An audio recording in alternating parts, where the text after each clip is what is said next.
Assalamualaikum warahmatullahi wabarakatuh. Waalaikumsalam. Ya Rabbi bil Mustafa balik maqasidana waghfir lana ma madha ya wasi'al karami. Ya Rabbi bil Mustafa balik maqasidana waghfir lana ma madha wasi'al karam والحبيب الذي ترجى شفاعته لكل هول من الأهوال مقتحم. يا رب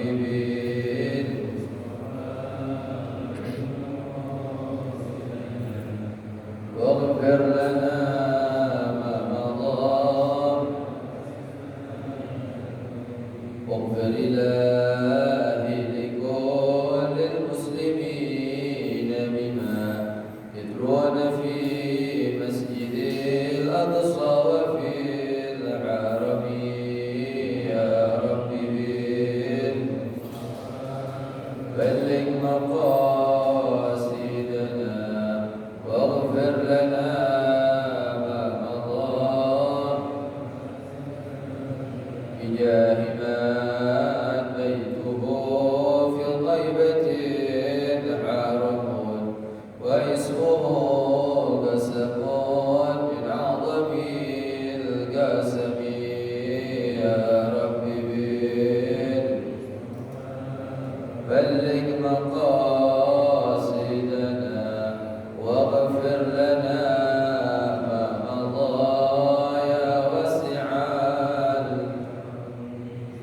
قد شهد رسول الله سيدنا محمد عبد الله صلى الله عليه وسلم وإخوانه المرسلين وعلى كل وصحبه أجمعين وصلاة الرحمة والخير الكبرى وقضاء شكر الله وسيدنا الإمام الحسن والإمام الحسين سيدنا حمزة والعباس سيدنا عبد الله بن عباس فضيلة بدر بن الحق وأهل بيت ومن آل بيت رسول الله صلى الله عليه وسلم وسيدنا الإمام الشافعي مالك بن علي ومحمد بن عبد الكافي وأهل بيت أجمعين وأدبنا الله يرحمه الله وزال الشهود وقيام الشافعية وسيدنا المصاحب وسلم التوفيق رحمه الله بن حسين الطاهر العلوي وصوله وفروعه والشيخ محمد أحمد الجوبي ومن وصول فروعه كأرواح والدينا وأهليه وأمة المسلمين جميعا وشكر الله في رسول الجنة وينفع بركاتهم وبارهم وعلومهم ونفعاتهم في الدين والآخرة ورضي فقيهنا في الدين وعلم التأويل ويهدينا سوي السبيل ويرزقنا حسن الخاتمة عند الموت بخير ولطف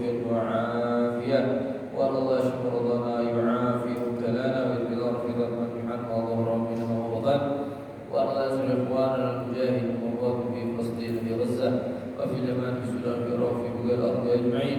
اللهم انصر نصرا عزيزا إليه واحفظ به ويرعى برعايتك وأن الله يهلك أعداءنا وأعداء النصارى والمشركين والصهاينة ومن شاركهم ومن معاونهم وقف معهم. اللهم ارسل العذاب إليهم كل حد وكل أيدي وكل قلوب وكل الأعمال ويزل الأقدام شدد شر العالم أخذنا من العزيز المقتدر على هدينا وعلى كل صالح على ما نصر الصالحون ورضى نيتنا في نياتهم وأعمالنا في أعمالهم وقال وطلب مقاصدهم وإلى حضرة النبي محمد صلى الله عليه وسلم بسر الفاتحة. أعوذ بالله من الشيطان الرجيم. بسم الله الرحمن الرحيم. الحمد لله رب العالمين الرحمن الرحيم مالك يوم الدين إياك نعبد وإياك نستعين اهدنا الصراط المستقيم صراط الذين أنعمت عليهم غير المغضوب عليهم ولا الضالين آمين.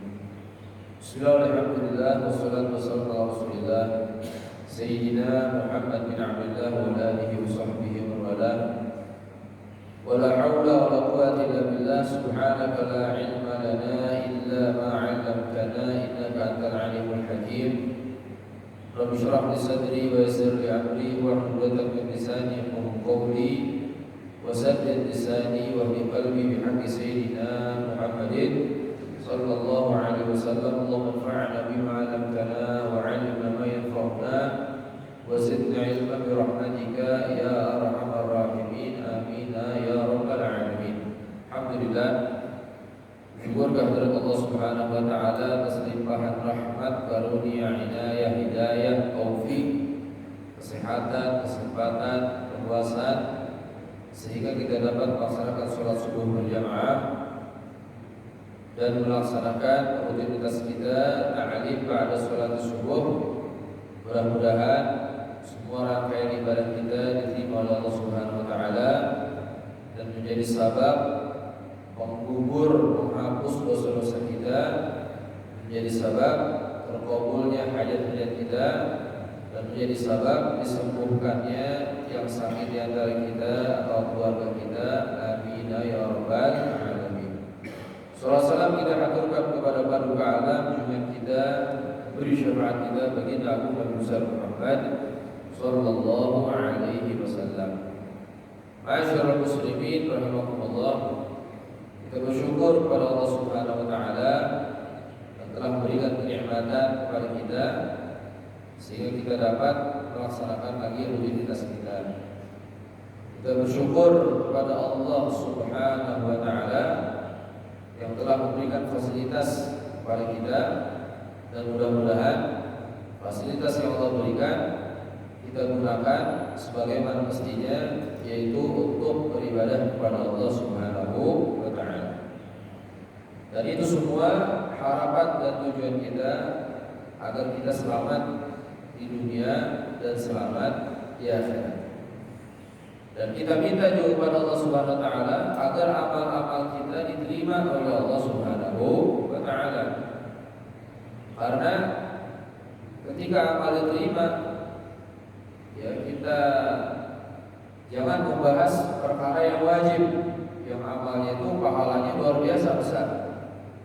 Amal-amalan seperti azkar atau zikir-zikir, ya, yang tadi kita baca setelah sholat, ya, seorang yang apa?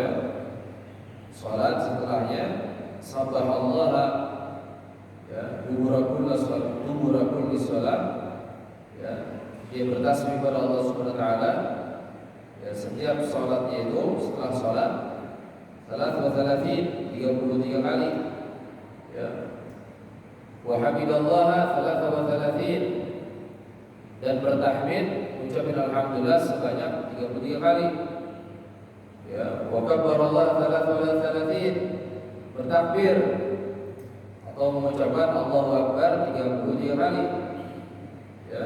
Itu semuanya jumlahnya berapa? 99. Subhanallah 33, Allah alhamdulillah 33, Allah Akbar 33. Nah, kemudian menyempurnakan 100-nya dengan mengatakan la ilaha illallah syarika lah wa lahul hamdu yuhyi wa yumiitu wa huwa ala kulli syai'in qadir. Ya, yang Nabi Muhammad SAW sabdakan, ghufirat khotoya, maka dosa-dosanya akan diampuni oleh Allah Subhanahu wa taala. Wa in kana mithla zabaril bahr, walaupun dosa-dosanya tadi sebanyak buih di lautan. Itu baru yang amalan rutin kita, tasbih, takbir, tahmid, ya, 33 kali. Belum lagi nanti baca ayatul kursi, ya, yang fadilahnya ayatul kursi itu yang dibaca setelah sholat, ya, tidak ada penghalang antara dia dengan surga illal maut, kecuali kematian. Ya, belum lagi sholat subuh berjamaah itu sendiri, yang dalam sabda Nabi Muhammad SAW, "Man sholat subuh fi jama'atin faka'annama qama lailan kullah." Yang sholat subuh berjamaah, ia seperti menghidupkan satu malam penuh untuk ibadah kepada Allah Subhanahu wa taala.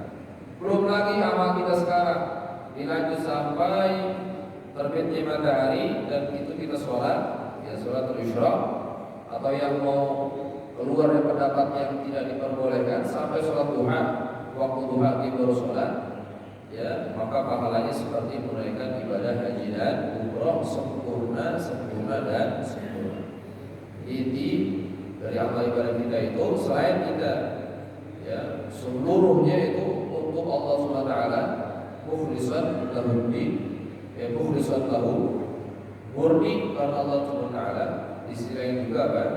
Kita minta diterima oleh Allah Subhanahu wa taala. Mudah-mudahan rangkaian ibadah kita diterima oleh Allah Subhanahu wa taala.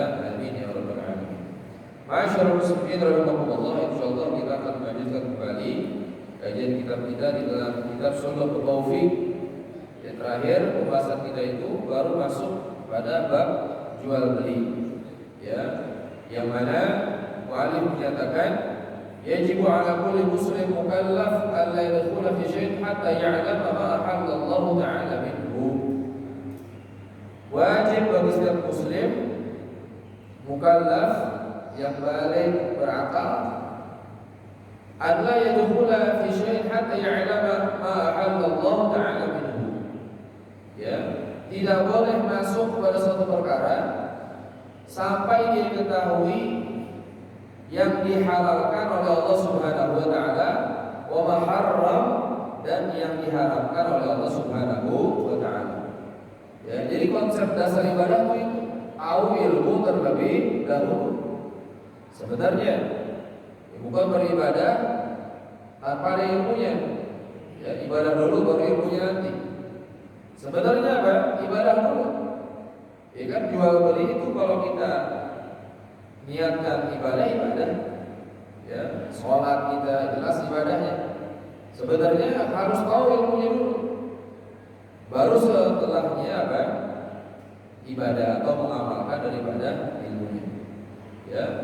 Nah, begitu juga ketika seorang masuk dalam dunia jual beli, ya, dia tidak boleh masuk terhadap suatu sampai dia tahu yang dihalalkan dan yang diharamkan oleh Allah Subhanahu wa taala. Ya, bukan setelah dia kerjakan baru mencari apa? Hukumnya. Ya.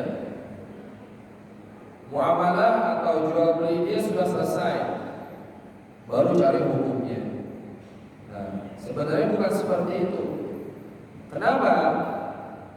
Ya alhamdulillah kalau misalkan yang dia kerjakan itu sah menurut syariat dan halal. Ya, alhamdulillah. Nah, yang dikhawatirkan dia telah mengerjakan satu transaksi jual beli, ya, akan tetapi tidak menuruti syariat, tidak menuruti syarat.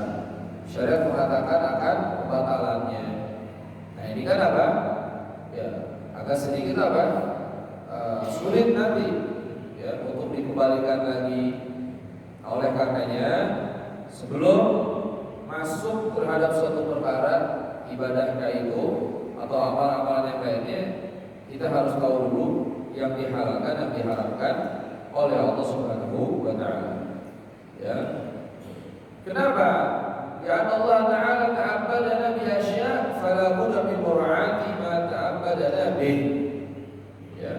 Karena Allah Ta'ala itu memerintahkan kita untuk ibadah kepadanya, ya, dengan suatu ibadah, dan kita juga harus memperhatikan cara beribadah kita kepada Allah Subhanahu wa taala. Ya. Wa qad ahalla al-bay'a wa harrama riba. Ya, dalam hal jual beli, Allah Ta'ala menyatakan dalam ayat suci Al-Quran, wa ahallallahu al-bay'a wa harrama riba. Ya. Allah telah menghalalkan jual beli dan Allah mengharamkan riba. Yang kemarin kita sudah bahas, ya, sedikit tentang hal tersebut. Wa qad qayyada syar'u hadzal bay' bi al-ta'rif al-quyud wa syurut wa arkan la budda min mura'atiha.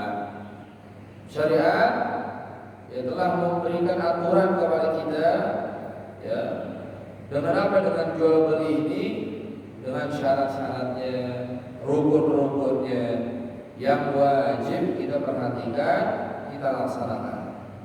Ya. Nah, di antara syarat rukun, ya, jual beli yang pertama syaratnya yaitu harus ada al-ijab wal qabul, ya, atau disebut dengan apa? Serah terima. Nah, serah terima itu di dalam mazhab kita, mazhab Syafi'i, harus dengan lafaz. Ya, saya jual barang ini, saya terima. Ya, pas dia saya terima lalu memberikan apa? Memberikan uangnya. Atau misalkan akadnya itu bitaksir atau dengan menyicil, ya berarti apa yang diserahkan cicilannya. Ya. Jadi harus ada apa pertama? Ijab wal qabul. Nah, ijab wal qabul harus diucapkan itu di mazhab Imam Syafi'i. Kenapa? Ada dalam hal jual beli. Ya, kalau kita perhatikan antar mazhab itu, ya, antar mazhab di mazhab Syafi'i ini ya lebih hati-hati sekali, ya, mencegah daripada hal yang tidak diinginkan di kemudian hari itu dari sejak dini. Oh, di mazhab Imam Syafi'i, ya, di antaranya kalau kita aplikasikan dengan jual beli kontemporer, yang di situ barangnya kan tidak ada, kita beli online, itu kan barangnya tidak ada. Ya, sementara syarat jual beli aslinya itu harus sampai ain musyahadah. Barang itu harus hadir, kita saksikan, kita lihat. Ya, kalau barang tidak ada itu tidak bisa.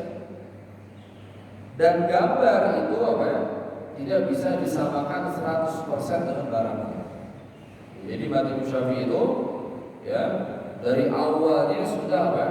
Sudah hati-hati sekali, ya, menerapkan bahwasanya barang itu harus sesuai, barang itu harus ada, nyata. Ya, selain itu nanti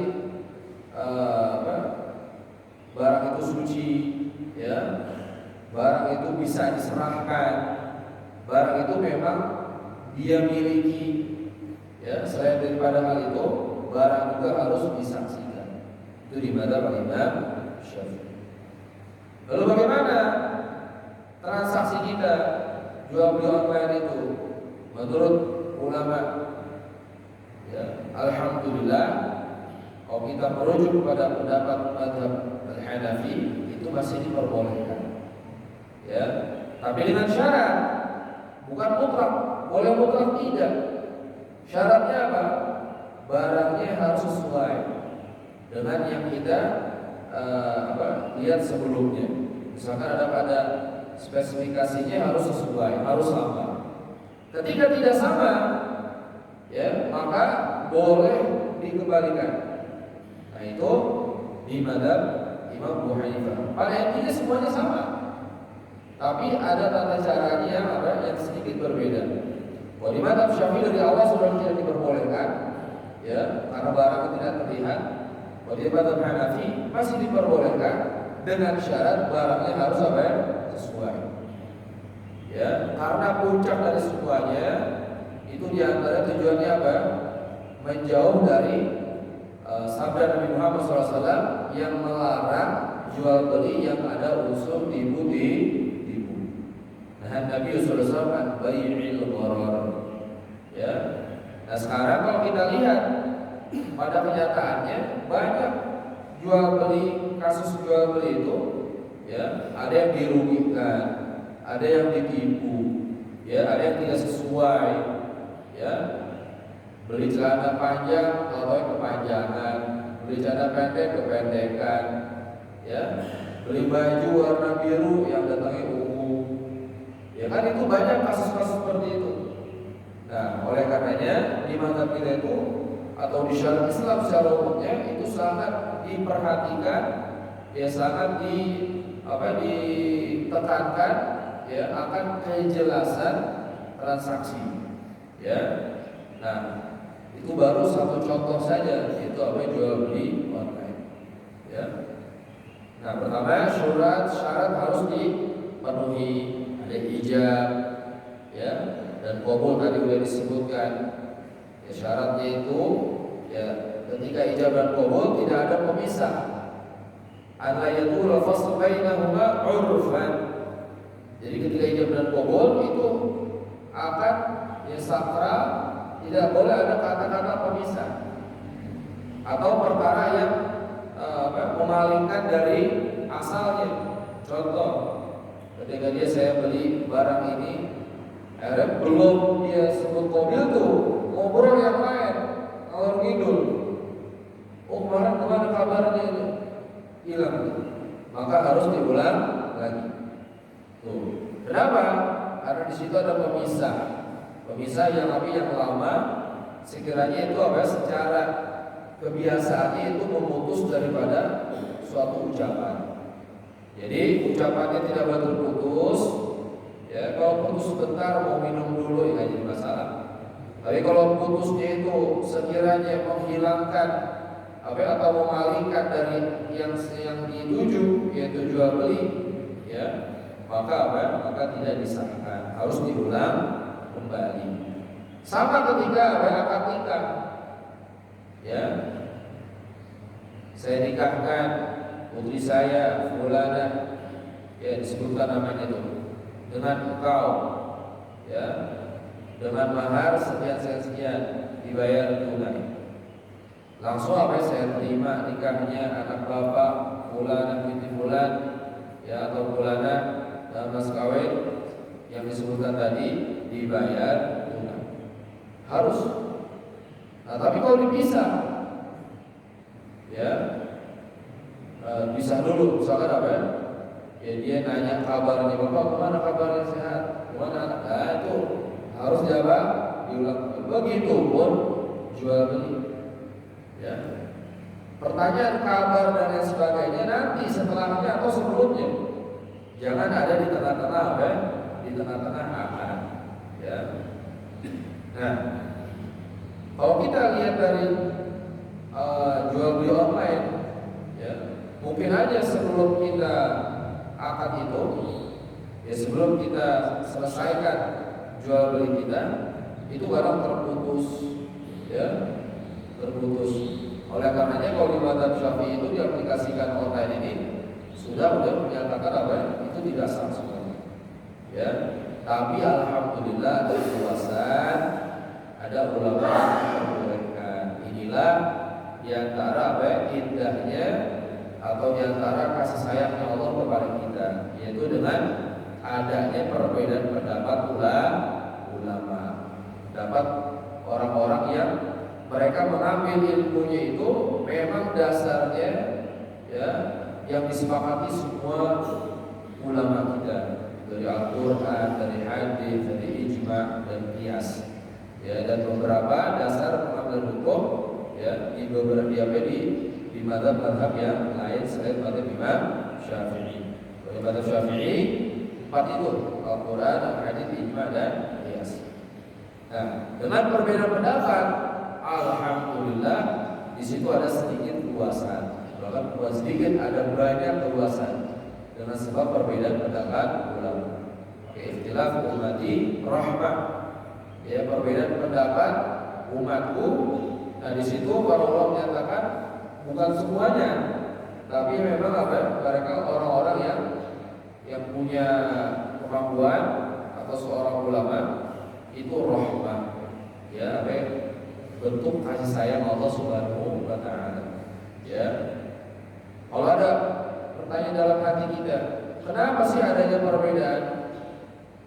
Ya, kenapa nggak harus sama? Ya, satu warna, satu hukum. Nah, itu jawabannya rahmat, ya. Karena Allah Subhanahu wa taala ketika mensyariatkan sesuatu, itu pasti ada maslahatnya. Pasti ada nilai selain hukum itu sendiri, ya.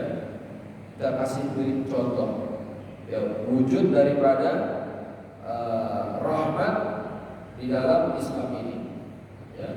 Tadi udah tidak ada tuh masalah jual beli. Yang lainnya ada, ibadah yang lain ada. Ya, contohnya ya, perbedaan pendapat ulama tentang perkara yang membatalkan wudu. Itu rahmat dari Allah Ta'ala, ya, ketika Allah Subhanahu Wa Ta'ala, ya, seorang itu wajib sebelum melaksanakan sholat untuk berwudu. Idza qumtum ila sholati faghsilu wujuhakum wa aydiyakum ila marafiq wamsahu bi ru'usikum wa arjulakum ila ka'bayn. Ya, ini dasarnya semua ulama mengambil ayat ini bahwasanya sholat tidak sah sebelum wudu. Tapi dalam memahami ayat ini itu berbeda-beda pendapatnya. Ya. Contoh biru usikum, yang diusap kepala. Wamsahu biru usikum, usaplah kepala kalian. Nah, di situ Imam Syafi'i mengatakan ya cukup satu helai rambut yang ada di area kepala untuk diusap. Kenapa? Karena satu helai rambut itu bagian daripada kepala. Ya, sementara Allah mengatakan wamsahu bi ru'usikum. Ba itu kan harus jar kalau kita belajar bahasa Arab itu, ya. Itu ada maknanya ba itu, bukan artinya seperti diterjemahkan hanya dengan aja, enggak. Itu maknanya bisa sebagian, bisa keseluruhan, ya. Nah, Imam Syafi'i memahaminya itu maknanya sebagian. Dengan itu menghasilkan apa? Boleh mengusap kepala walaupun hanya sebagian kecil. Kenapa? Karena satu helai rambut itu bagian dari rambut di kepala. Tuh, pemahaman luar biasa. Madzhab Malik enggak mengatakan apa? Kepala semuanya kepala. Maka ini madzhab Malik apa? Mengusap kepala itu rambut itu seluruhnya. Ya. Madzhab Hanafi seperempatnya. Nah, itu semua apa? Ya. Hakikatnya rahmat dari Allah Subhanahu wa taala. Ya. Berbeda pendapat itu. Nanti yang membatalkan itu kan syarat wudunya. Belum lagi nanti yang membatalkan wudunya. Ya, di madzhab Malik, di madzhab Hanafi bersentuhan ya seorang yang bukan mahramnya ya itu tidak membatalkan dengan syarat. Ya, kalau kata Malik tidak ada syahwat di situ. Ya. Kalau madzhab Hanafi tidak batal sama sekali. Nah, di madzhab Syafi'i yang namanya seorang wanita yang bukan mahram itu membatalkan apa ya? Sholat. Membatalkan wudu. Kalau bersentuhan kulit ketemu dengan kulit sama-sama besar, ya, bukan ada hubungan mahramiyah, maka dapat membatalkan. Itu wujud rahmatnya bisa dilihat ketika tawaf. Ya, ketika tawaf itu laki-laki perempuan nyampur di situ. Dan ini diantara apa ya? Cara beribadah yang tidak boleh ditiru di selain di seputar Ka'bah atau selain tawaf. Oh, saya di majelis ngumpul bareng laki-laki perempuan nyampur, dasarnya apa? Tawaf, nggak bisa. Ini khusus. Ya, dia harus kita belajar sih. Nah, ketika tawaf itu ada kesentuh tangan, ya kan? Kita mau juga dijaga nih. Oh, saya pengen ya sesuai dengan madzhab Syafi'i, nggak mau kesentuh orang. Ya, itu pernah saya praktekkan. Dengan tawaf itu pengen betul madzhab Syafi'i. Ya, tangan dimasukin kemana? Kayak ihram. Kita putar. Ya, subhanallah, kaki diinjak. Kaki apa? Kita injak sama perempuan. Ya. Nah, dengan adanya pendapat yang bukan hanya satu pendapat, lebih dari satu. Di situ ada keluasan. Ya, dan di situ juga ada apa? Ada rahmah di situ. Ya, coba kalau seandainya semua madzhab sepakat bersentuhan kulit laki dan perempuan yang bukan mahramnya dapat membatalkan wudu. Repot. Jadi tawaf itu batal, muter lagi dulu mana ke tempat wudu lagi, ya, dan lain sebagainya. Jadi perbedaan pendapat ulama adalah rahmah. Ya. Nah, di antara syaratnya juga ya syaratul mutabayyin. Tadi kan syarat ijab dan qabul, tidak boleh ada pemisah. Lalu ada syarat juga, syarat yang menjual dan syarat yang membeli. Ya, jadi penjual dan pembeli itu ada syaratnya. Enggak bebas, enggak semua orang boleh membeli dan tidak semua orang diperkenankan untuk apa yang menjual. Apa di antaranya? Syarat penjual dan pembeli pertama harus bulugh balik. Ya. Nah, kalau kita dengar kata balik harus tahu tanda-tanda balik. Ya, makanya di fikih itu kan diatur ada fikih ibadat yang fokus ibadat pembahasannya, ada fikih muamalat jual beli. Ya, nah tanda-tanda balik ada 3. sempurna 15 tahun, keluar sperma bagi laki dan perempuan yang minimal umur 9 tahun, dan keluar darah haid bagi perempuan yang minimal umur 9 tahun. Ya. Nah, kalau salah satu ini ada, maka dia balik. Ya, nggak perlu nunggu sempurna semuanya. Salah satu ada, maka dia dinyatakan apa? Balik. Nah, jadi penjual pembeli harus apa? Balik. Ya. Nah, seorang apa hikmahnya dibalik seorang harus balik penjual dan pembeli? Orang sudah balik itu dia lebih dewasa dalam memutuskan. Sementara jual beli ini kan apa? Ya bukan milik dia, ya bukan seharusnya milik dia, itu ada milik orang lain yang sekarang dia akan miliki, yaitu dengan membelinya. Ada apa? Perpindahan kepemilikan. Ada uang yang dikeluarkan. Ya, ada nominal barangnya. Itu kan apa? Ada nilai semuanya. Makanya di dalam syariat itu ya meminimalisir yang adanya penipuan dan sebagainya, yaitu dengan mensyaratkan seorang harus balik. Nah sekarang ya dampak negatif dari jual beli online itu ya semua orang bisa akses, ya kan? HP bapaknya pegang sama anaknya, HP ibunya pegang sama anaknya, misalkan anaknya buka-buka yang lain, pas kebuka banget aplikasi apa? Jual beli online. Dan sekarang itu ya luar biasanya itu apa? Ya tantangan juga untuk membeli barang itu dipermudah, tapi dengan cara yang salah. Ya orang kasih limit, ya atau dibilang pay letternya, ya yang semua orang bisa akses. Anaknya akses kan? Anaknya akses, dia beli yang dia mau, main ini dan klik super banyak. Nah nanti ketika mainan atau barang dibeli itu datang ke rumah, nah kira-kira ya siapa yang tahu jawab itu? Orang tuanya. Ya. Nah, coba kalau kita kembali lagi kepada hukum Islam sebenarnya. Ya. Harus apa ya? Balik. Nah, dan kita kembalikan lagi dengan persyaratan pada syariat tadi. Harus barang dia. Itu meminimalisir kan? Dari perbuatan-perbuatan atau dari transaksi yang merugikan. Ya. Makanya di dalam Islam menjual pembeli harus balik dulu. Ya. Wal aql, nggak cukup balik, berakal.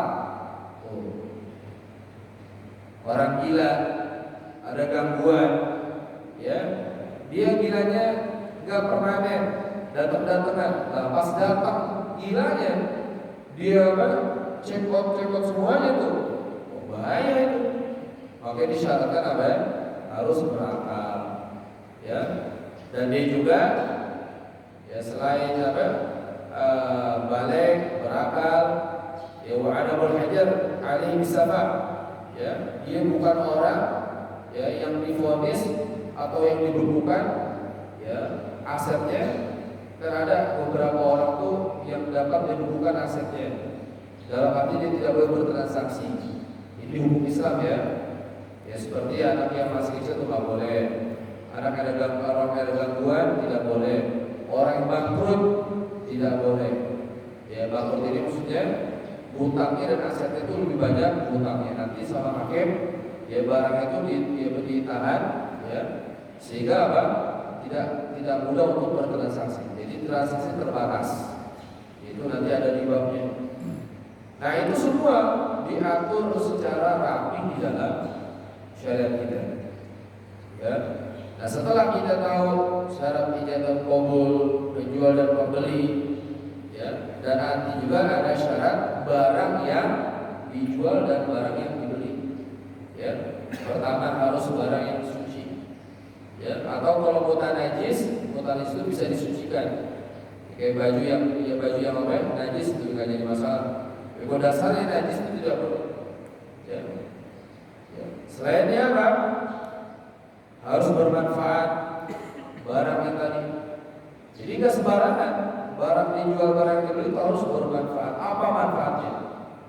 Makanya tidak boleh menjual barang atau beli barang yang tidak bermanfaat seperti apa? Alat jengki misalnya. Ya, buat apa? Atau anjing gila. Ya, kalau anjing buat apa? Buat jaga, yaitu masih ada yang diperbolehkan, silahkan. Ya, tapi dengan benar memang diperuntukkan untuk apa? Untuk dijaga. Ya, atau dia beli barang untuk keindahannya, boleh. Ya, kalau di film-film itu diperumpamakan burung apa? Seperti burung merak, ya, atau disebut apa? Paus, ya. Walhasil ada jenis burung yang apa? Warna itu bagus. Ya, itu jadi masalah. Jadi manfaatnya apa?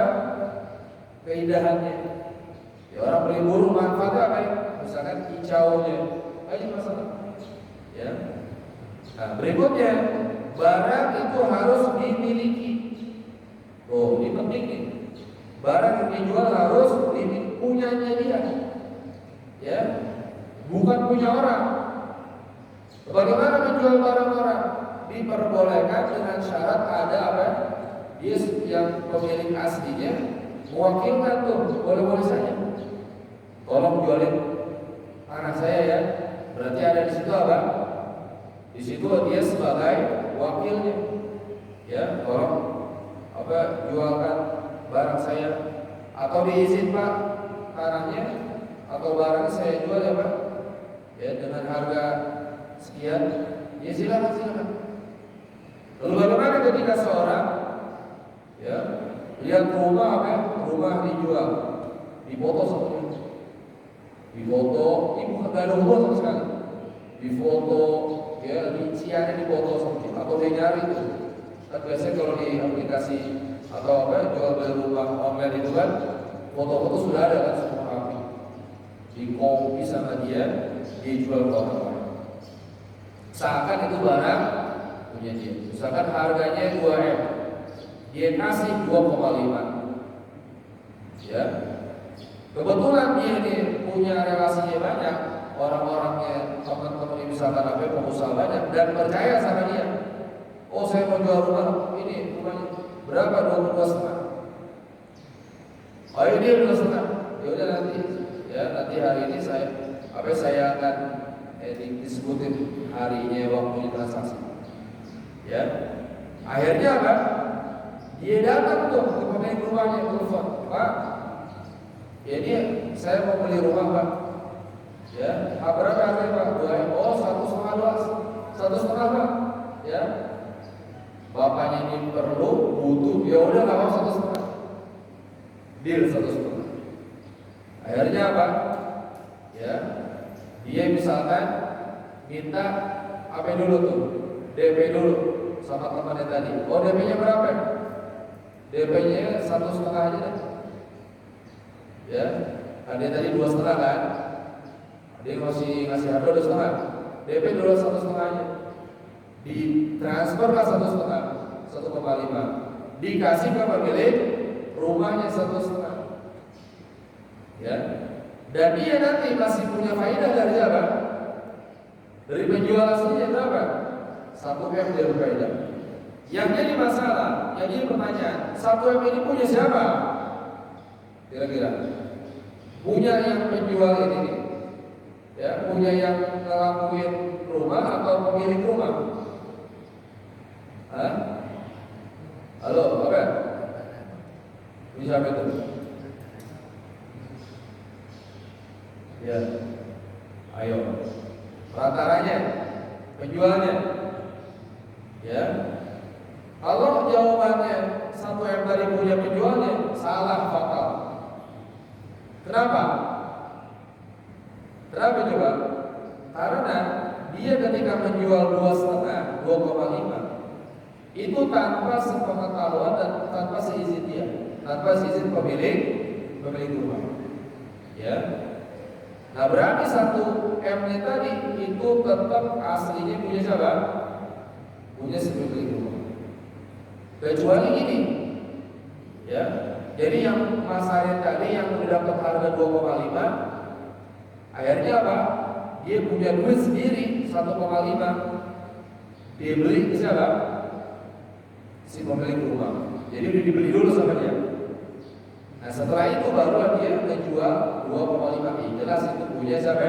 Punya dia. Kenapa? Karena barangnya sudah dimiliki. Tapi kalau tanpa sepengetahuannya, tanpa sepengetahuan si pemilik rumah, main jual-jual aja dengan harga tinggi, nanti lebihnya dia ambil. Haram hukumnya itu diambil. Kenapa? Dasar itu harga masih milik siapa? Si pemilik rumah. Nah, faktanya di lapangan banyak kasus kayak gitu. Ya dia menjual barang orang dengan harga yang dari dia, nanti dia bayarkannya dengan harga yang dari si penjual. Untungnya diambil tanpa sepengetahuan si pemilik rumah. Nah ini apa? Berbahaya.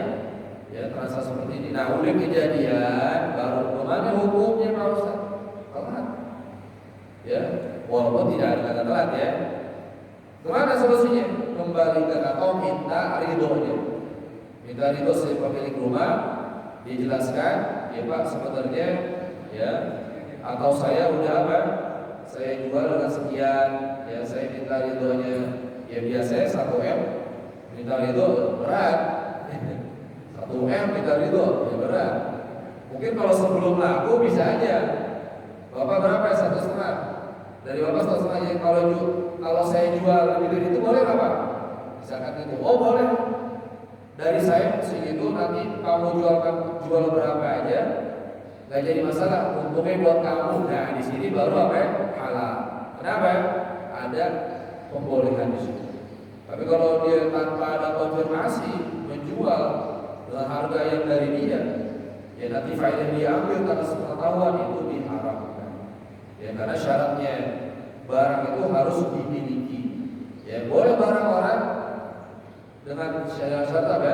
Dia mewakilkan atau dia hanya menjualkan barang orang lain dengan seizin, ya atau dengan konfirmasi si pemilik barang tadi. Ya, yang terakhir ada sabda Nabi Muhammad SAW yang memuji penjual yang jujur, pembeli yang bijak.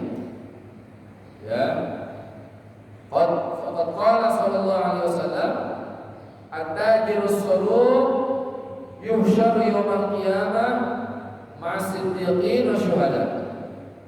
Pedagang yang jujur, ya, pedagang yang jujur yuhsyar yawmal qiyamah akan dibangkitkan kelak, dikumpulkan di hari kiamat bersama siapa? Siddiqin. Orang-orang yang tulus ya pada Allah Subhanahu wa taala. Wa syuhada, dan orang-orang yang mati syahid. Ini bagi siapa? At-tajir as-saduq. Ya. Dan juga Nabi menyatakan man talaba dunya halalan ta'affufan 'an masalah wa sa'yan 'an iyalih wa ta'attufan ajal lam yallaha wajhu kal qamar lailatal badri. Barang siapa mencari dunia dengan cara yang halal, ta'affufan masalah, dia menjauhi dari minta-minta. Dia kerja biar dia enggak minta-minta. Ya, wa sa'yan 'an iyalih, dia kerja untuk mencari nafkah keluarga. Wa ta'attufan ala jari, dia kerja agar berbuat baik kepada tetangganya. Ya dia penghasilannya buat apa tetangga yang tidak mampu dia kasih juga manfaat buat orang. Apa yang kata Nabi Muhammad SAW? Laqiyallah. Ya, dia akan berjumpa Allah Taala. Wa wajhuhu kal qamar lailatal badri, dan wajahnya seperti rembulan di malam purnama, bercahaya. Ini bagi siapa ini? Yang mencari dunia dengan cara yang halal, ya, agar dia tidak minta-minta, mencari dunia untuk keluarganya, mencari dunia untuk berbuat baik kepada tetangganya. Ya, wallahu a'lam bishawab. Karena keterbatasan waktu, ya, kita tutup. Insyaallah nanti setelahnya barulah masuk ke pembahasan-pembahasan ya setiap bab pada bab jual beli secara rincinya. Wallahu a'lam bishawab. Jika pertanyaan bisa dipertanyakan.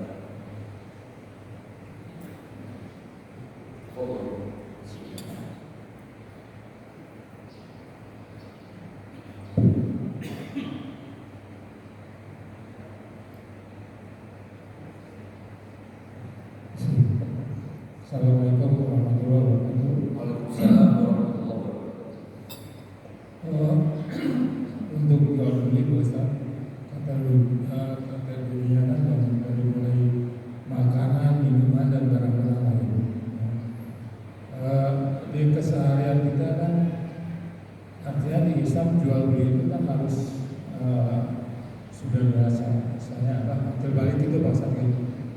harus akil balik.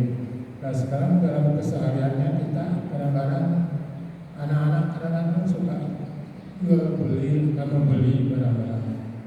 Contohnya kita kasih anak-anak uang beli sendiri contohnya. Itu kan hal yang di luar akil balik. Satu gitu, kedua juga masalah anak-anak di SMP. Jangankan SMP, SD aja kita sudah membeli sanggup Pak untuk membeli makanan. Itu kan jual beli juga. Nah, menurut Pak Ustadz seperti apa itu hukumnya gitu Pak? Menurut pendapat Ustaz. Mungkin itu aja Pak. Terima kasih. Assalamualaikum warahmatullahi wabarakatuh. Waalaikumsalam warahmatullahi wabarakatuh. Alhamdulillah ya. Jazakallahu khair atas pertanyaannya. Mungkin tadi saya kurang lengkap menjelaskannya. Nah, dalam hal syarat penjual dan pembeli, ya, itu dasarnya memang harus akil balik, ya, berakal dan dia sudah balik. Lalu bagaimana kasus yang terbiasa di antara kita mungkin, ya, atau di secara umumnya anak-anak Indonesia atau sanak semua dunia mungkin ya, ketika mereka belanja ke warung dengan sendiri, ya, dia transaksi sendiri atau dia menjual. Nah, alhamdulillah ada ulama yang memperbolehkan, ya, ada yang memperbolehkan dengan syarat dia tamyiz. Apa tamyiz? Tamyiz itu sudah ngerti, ya, seperti anak umur 7 tahun, 8 tahun, tamyiz itu.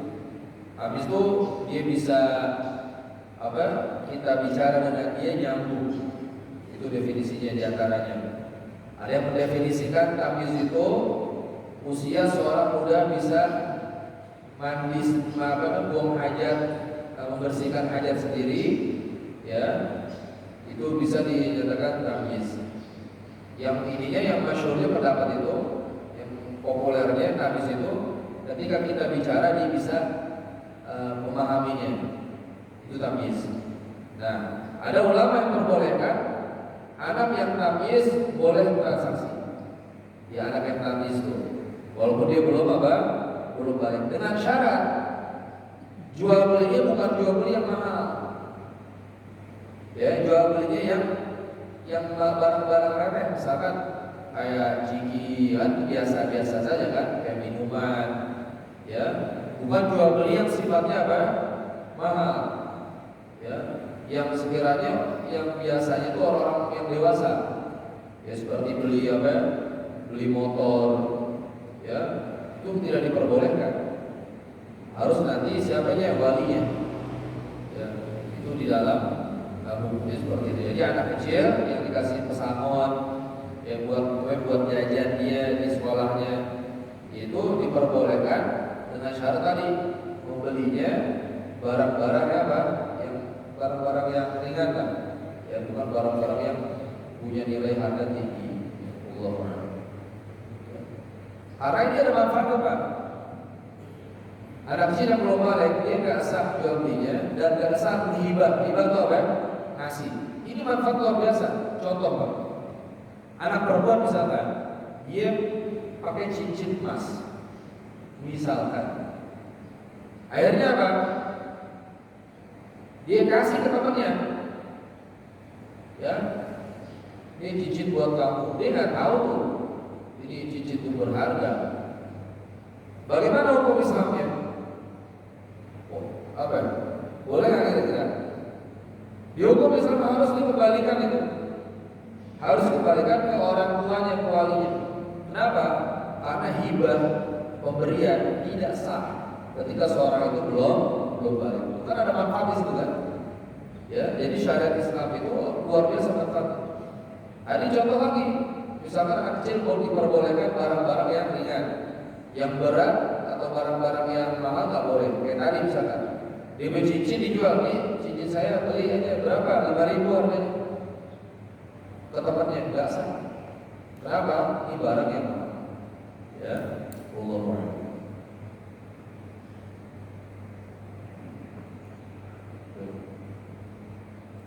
Lagi. Alhamdulillah, mudah-mudahan kajian kita bermanfaat, memberikan keberkahan, dan Allah wa taala membersihkan semua rezeki kita dari yang haram. Mudah-mudahan semua yang masuk kepada diri kita, keluarga kita, ya semuanya dihalalkan oleh Allah Subhanahu wa taala, halalan thayyiban ala hadini wa ala salihah wa ala hadratin Nabi Muhammad sallallahu alaihi wasallam. Bismillahirrahmanirrahim. Bismillahirrahmanirrahim. Alhamdulillahirabbil alamin. Arrahmanir rahim. Maliki yaumiddin. Iyyaka na'budu wa iyyaka nasta'in. Ihdinas siratal mustaqim. Siratal ladzina an'amta 'alaihim ghairil maghdubi 'alaihim waladdallin. Bismillahirrahmanirrahim. Alhamdulillahirabbil alamin. Allahumma shalli wa sallim ala sayyidina Muhammad wa sayyidina Muhammad. Allahumma rizqna wasi'a qulubina wa rahmatuka arja'ina min a'malina. Allahumma la tahrimna khairan 'inda khairan 'indana. Amin. اللهم ارزقنا علما نافعا وعملا ورزقا واسعا وبارك فيه ولا تعذبنا عليه. اللهم انا نعوذ بك من علم لا ينفع وقلب لا يخشى عمل لا ينفع ولا يسمع ونفس لا تشبع. اللهم اغني بالعلم وزين بالعلم اكرم له جميلا بالعافيه. اللهم ارزقنا علما ينفع واصواب الهدي وبيضنا. اللهم انصر اخوان المجاهدين ورابط في فلسطين وفي غزه وفي اليمن والسودان وفي العراق وفي بقاع الأرض أجمعين. اللهم انصر نصرا عزيزا بيدك وفضل بحمدك ورب رعايتك. اللهم عليك الكفر واليهود ونصارى سهيلا ومن شارك معهم ومن وقف معهم. ربنا آتنا في الدنيا حسنة وفي الآخرة حسنة وقنا عذاب النار. وصلى الله على سيدنا محمد النبي الأمي وعلى آله وصحبه وسلم والحمد لله رب العالمين. سبحانك اللهم وبحمدك أشهد أن لا إله إلا أنت أستغفرك وأتوب إليك. اللهم فقنا معاف segala khilaf. Wassalamualaikum warahmatullahi wabarakatuh. Sallallahu alaihi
Wasallam